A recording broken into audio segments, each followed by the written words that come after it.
Hello, welcome once again to my channel. Today we are going to have a look at how to create a Facebook account. Yes, the world today is connected because most people are on Facebook, one of the top social media platforms.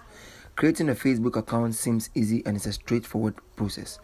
Today I'm going to teach you the step-by-step process on how to do this. But before that, hit the like button and subscribe to my channel. You first have to visit the Facebook website www.facebook.com, and on the home page you will see a sign up section.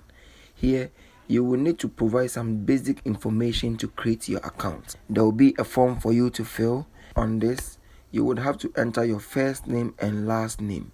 You would also have to enter your mobile number or email address, and again create a password to make sure it is secure. Add your date of birth and gender and click sign up.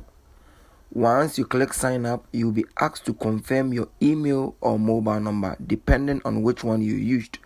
After the verification, your profile is complete and you can now explore Facebook whilst connecting with friends and enjoying groups.